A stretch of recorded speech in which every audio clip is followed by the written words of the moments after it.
জন্য, কাঁচামরিচ আনার জন্য বাজারে পাঠানো হলো। আপনার টাকা নিয়ে বাজারে গেলে বাজারে যাওয়ার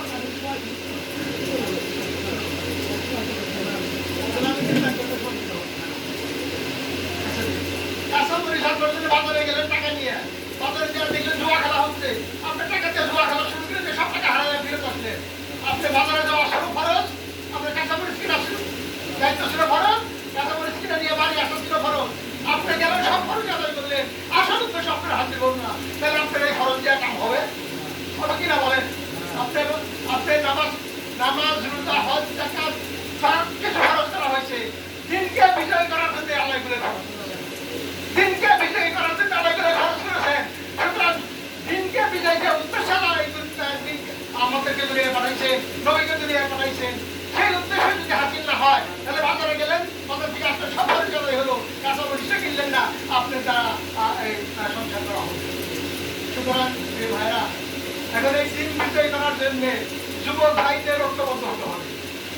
দিন নবী রাসূলরা লোক তৈরি করেছেন, একটু আলাইহি আয়াতি ওই জাতিহীন খারাপ মানুষদেরকে আল্লাহ রাসূল সাল্লাল্লাহু আলাইহি ওয়াসাল্লাম কুরআনের আয়াত তেলাওয়াত করে শোনাইতেন এবং তাদেরকে সংশোধন করতেন। এইভাবে সংশোধিত রাইলের যে খারাপ মানুষগুলো সংশোধিত হয়ে যে সোনার মানুষে পরিণত হয়েছিলেন, সেই সোনার মানুষ ঐক্যবদ্ধভাবে ইসলামী রাষ্ট্র কায়েম করলেন।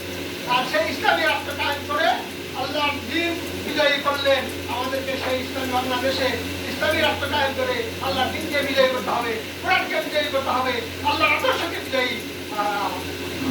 এই জন্য আমাদের হতে হবে ঐক্যবদ্ধ, আমাদেরকে ঐক্যবদ্ধ হয়ে ঐক্যবদ্ধ হওয়া 2 নম্বর বড় ধরন বলা হয়েছে। 2 নম্বর বড় ধরন বলা হয়েছে। আপনি নামাজ পড়েন, রোজা করেন, এতে লাখু মাল জামাত তোমরা জামাত সুন্দর বলছে আল্লাহ রহমতের হাত আছে আমাদের উপরে। মান সাজ্জা শুদ্ধ ভিন্না, যারা এর থেকে বিচ্ছিন্ন থাকবে তারা জাহান্নামী হবে। সাহাবা জিজ্ঞাসা করলেন যে ওয়াইনসামা ওয়া সাল্লাহ, নামাজ রোজা যদি করি তাহলে কি হবে? আল্লাহ রাসূলুল্লাহ সাল্লাল্লাহু আলাইহি সাল্লাম ওয়াইনসামা ওয়া সাল্লাহ ওয়া জামাআন মুসলিমিন, সে নামাজ করুক আর রোজা রাখুক আর যতই নিজেকে মুসলমান মনে করুক, তারপরে সেটা তাহলে জামাতবদ্ধ হওয়া 2 নম্বর বন্ধ। জামাতবদ্ধ না হয়ে আমরা যতই নামাজ রোজা করি, তারপরে এই হাদিসের আলোকে বোঝা যায় যে এটা দ্বারা হবে না, যদি আমি নিজেকে মুসলমান মনে করি। সুতরাং জামাতবদ্ধভাবে জীবনযাপন করতে হবে, আমাদেরকে জামাতবদ্ধভাবে ঐক্যবদ্ধভাবে আমাদেরকে আল্লাহর দ্বীনকে বিজয়ী করার জন্য চেষ্টা করতে হবে। দ্বীন বিজয়ী হচ্ছে সব ধরনের বড় ফরজ, আর জামাতবদ্ধ হয়ে দ্বীন বিজয়ী চেষ্টা না করলে হবে দ্বীন বিজয়ী হয় না। জামাতবদ্ধ হলে 2 নম্বর বড় ফরজ। আর অন্যান্য যত ফরজ, এই ফরজগুলোকে এই দিন কায়েম এবং জামাতবদ্ধ জীবনযাপন করতে সহায়ক হিসাবে অন্যান্য ফরজগুলিকে ফরজ করা হয়েছে। এদেশের মানুষ সেগুলো বুঝতে পারে না, আমরা সেগুলো বুঝতে পারি না, কারণ আমাদের মধ্যে দিনের মধ্যে আসলে ঢুকেছে শয়তান, ঢুকেছে ইবলিস থাকার কারণে আমরা আসল কথা বলতে পারি না। আমাদের এই আসল কথাগুলো বলাইতে ব্রিটিশদেরকে, এই খ্রিস্টানদেরকে 190 বছর লাগছে আমাদেরকে দিন আসল দিনের কথা বলা।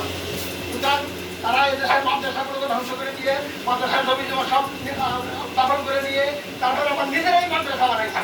কলকাতা মাদ্রাসা দেখেন, অরেঞ্জ হেস্টিং একজন খ্রিস্টান, সে কিন্তু কলকাতা মাদ্রাসা বানিয়েছে। শুধু কলকাতা মাদ্রাসা তিনিই বানান নাই, তিনি সহ 26 জন প্রিন্সিপাল কলকাতা মাদ্রাসা ছিল 77 বছর পর্যন্ত সেই মাদ্রাসা পরিচালনা করেছে। যে খ্রিস্টানরা আপনার গুগলে সার্চ না করে দেখবেন 26 জন প্রিন্সিপালের নাম এই কলকাতা মাদ্রাসা। 26 জন প্রিন্সিপাল 77 বছর পর্যন্ত কলকাতা মাদ্রাসা পরিচালনা করছে।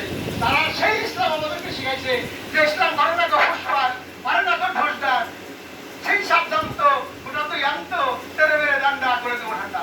আমাদেরকে এই ইসলামের রাজনীতিকে ভুলিয়ে দেওয়া হয়েছে, ইসলামের রাজনীতিকে ভুলিয়ে দেওয়া হয়েছে। এই কারণে তারা যাতে এই দেশটাকে নির্বিবাদে শাসন, শোষণ এবং অর্থ আত্মসাৎ করে দেখিয়ে দিতে পারে।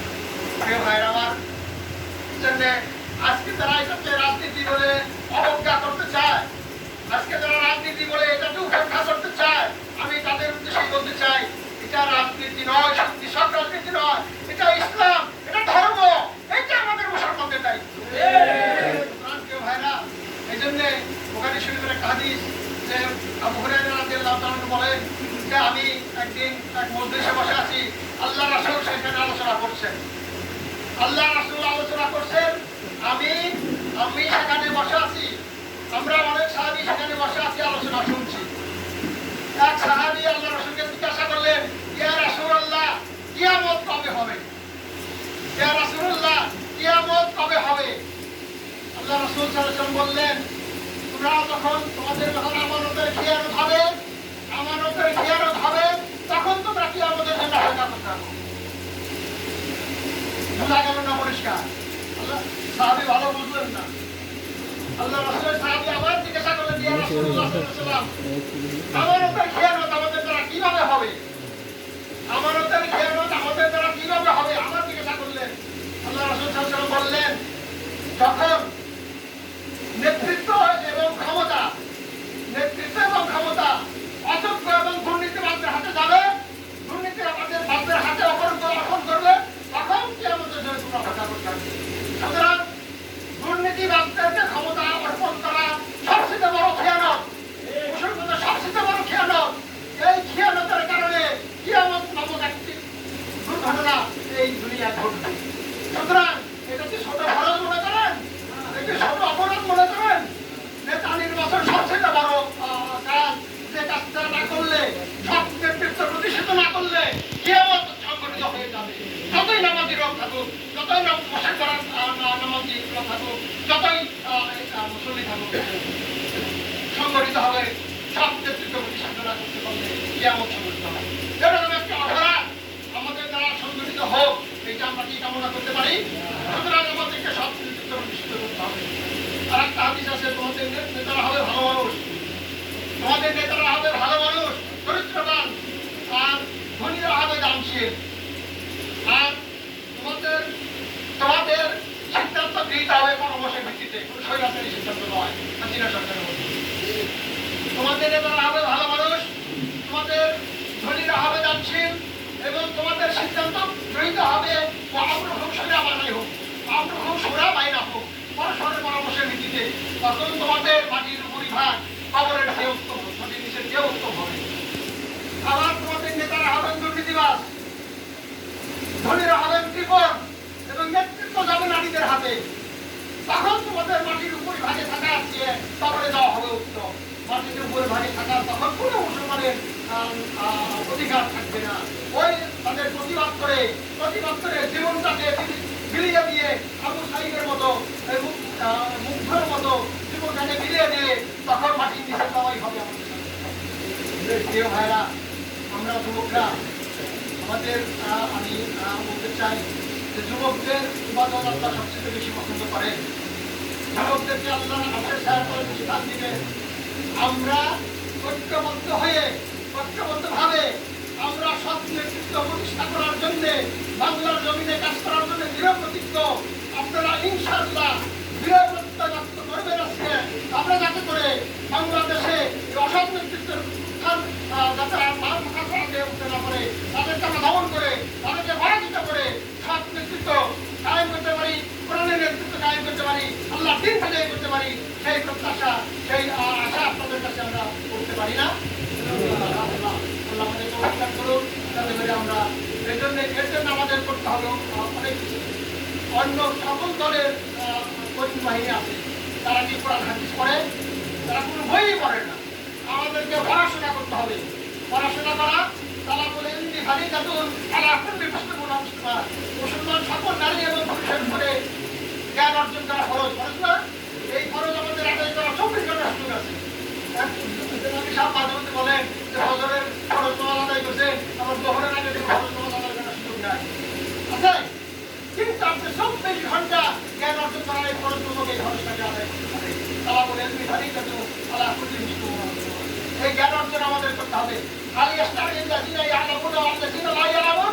আল্লাহ বলছেন যে যাদের আপনার ধারণা সেটি কখনো সমান হতে পারে, কখনো সমান হতে পারে না।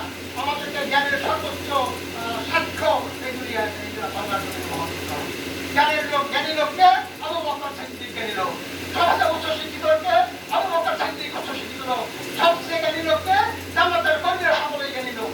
সকলের ইনসাফ আছে, সকলের মধ্যে জ্ঞান আছে, সকলের মধ্যে দিনের ইলম আছে। সুতরাং এইভাবে সমাজে আপনাদেরকে এই সচেতন নেতৃত্বে স্বাক্ষর বহন করতে হবে।